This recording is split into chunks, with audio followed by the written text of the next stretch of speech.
Hi guys, it's Danielle with Northlawn Flower Farms. In today's video, I want to share with you how to care for the gardenia inside the home. Now you might see gardenias a lot outside in zones 8 through 11, but here in zone 6B, we have to treat the gardenia as a houseplant.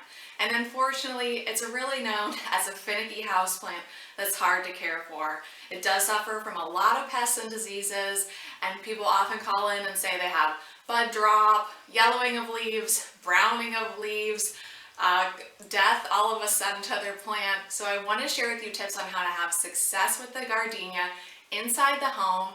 And I think the most important thing is to pick a healthy gardenia when you're at the store and give it everything that it wants and be consistent with care. So let's get right into the video of what the gardenia needs. So first up is light, and the gardenia needs bright, indirect sunlight for as many hours as you can give it in order for it to set bud and bloom properly. So instead of placing it directly on the window sill where it can cause the leaves to burn, that would be getting too much direct light, place it instead a few feet away from the window where it's still getting a lot of bright light but not direct light on its leaves. So for me in our home, a southern window is best, but definitely fish around for that perfect spot for your gardenia where it's getting bright, indirect light all day long. Next up, let's talk about temperature. The ideal temperature during the day for the gardenia inside is between 65 to 70 degrees Fahrenheit, and at night, a temperature between 60 and 62 degrees Fahrenheit. Now that is specific, but in order for buds to form, you do want to maintain the home at this temperature during the day and the night. Next up is water, and watering is really important when it comes to purchasing and owning a gardenia.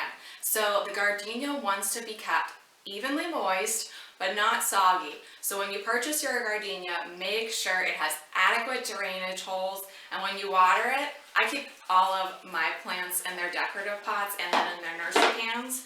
I'm going to take it out of its decorative pot, I'm going to take it to the sink. When I feel down in here that an inch down is dry, that tells me it's time to water my gardenia. I call it the inch finger test. So do the inch finger test. If your finger goes in there an inch and it comes out dry with no soil on it, it is time to water the gardenia.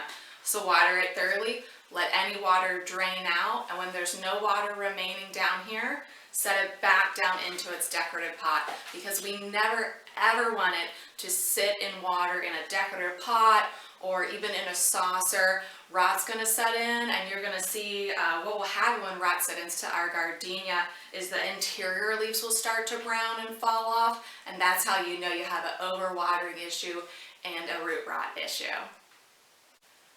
Next up is humidity. The gardenia wants a relative humidity between 50 and 60%. That is on the higher side, so if you have the capacity to have a humidifier running near the gardenia, that's a really great choice. If you don't have access to a humidifier, that's absolutely fine. You can do a tray of pebbles with water in the pebbles, and you just want to put your decorative pot right onto that tray of pebbles, and as that water evaporates, it will increase the humidity around your plant. Now, with a lot of other houseplants, I advise grouping together houseplants to increase relative humidity. But with the gardenia specifically, I would advise against doing this. Since the gardenia does suffer from so many pest issues and pest pressure, it's a really good idea to give it as much good airflow as possible. So if you can get your hands on a humidifier, that's your best choice. If it's helpful to know where I keep mine, it's in a southern window in our kitchen, right near where I do the dishes, and where I keep an eye on it all the time. You know, we're always doing the dishes, right? So I'm always able to keep my eye on the gardenia, and any signs that it's giving me that it's not living its best life, I'm gonna know right away. Because if I were to keep the gardenia in a room where maybe I only visit that room once a day or maybe once every 2 days, I could miss something crucial that it's trying to tell me. Last up is fertilizer, and we do need to fertilize the gardenia during the growing season. I mean, look, she's doing a lot of work for us. She's putting on a lot of blooms, a lot of fragrant blooms, and she needs fed during the growing season. So I like to feed my gardenia once monthly, and I like to actually fertilize her only half strength. That's how I fertilize all of my blooming houseplants. I just think it's a little bit safer to go half strength, because if you're going full strength and it doesn't need it at that time, you can actually burn the roots. So for me, I would say always better to be safe than sorry. Fox Farm Grow Big is a great fertilizer for the gardenia. You can purchase it on Amazon. You can probably purchase it at your local garden center also, but it is an organic fertilizer and you can feel good about using it in the home. So there's all my tips on caring for the gardenia, and I know it might sound like it's a little bit finicky and it's a little specific, but when you smell these blooms, I'll tell you what, you'll say to yourself, I want to give it a try.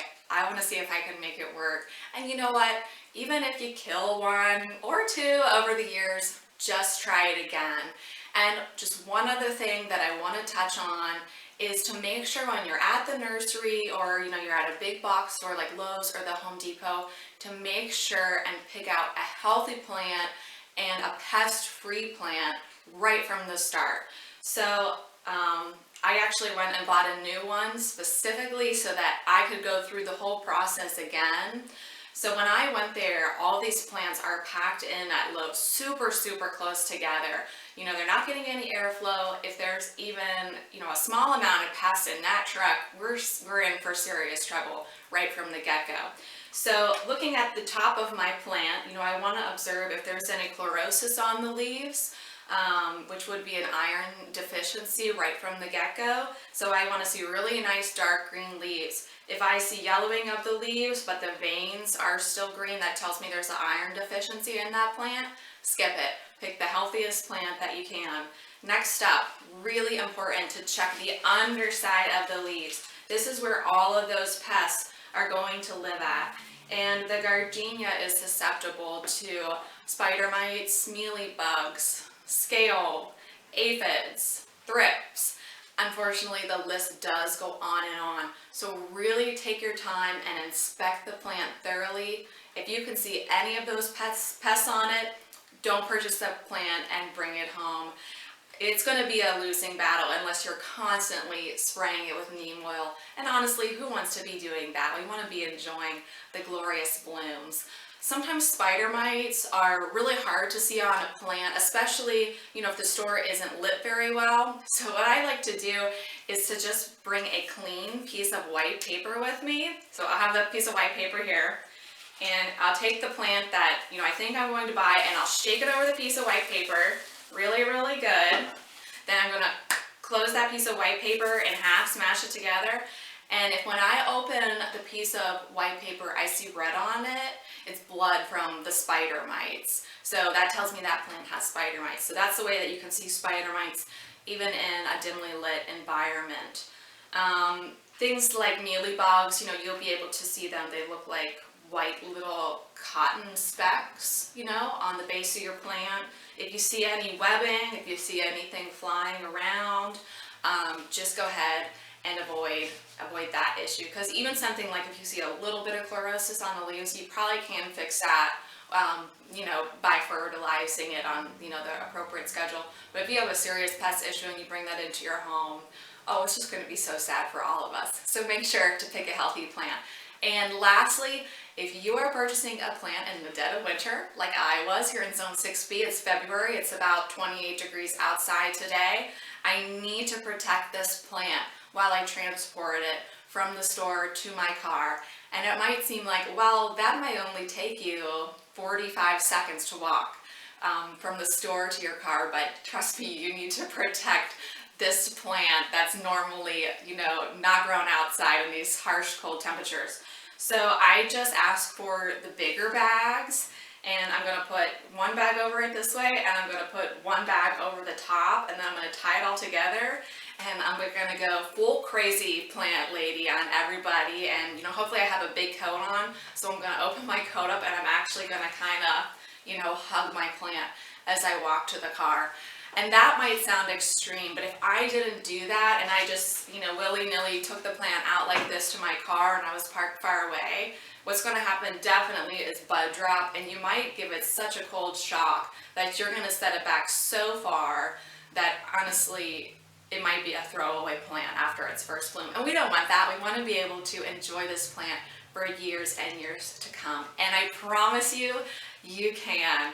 Don't read all those articles that say, oh, she's so finicky and she's a plant that you give her and then you throw her away. No, if you give her the right care, if you find the right spot with her, and you learn her signals, she'll tell you what she needs. She'll tell you if she's not happy, and she'll tell you if she is happy. And then you'll have these blooms for years to come, and maybe it's even a plant that you can pass on to a daughter or a son or someone else that you love. Well, I hope those tips were helpful. I hope you'll give the gardenia a chance. And until next time, happy gardening. Bye.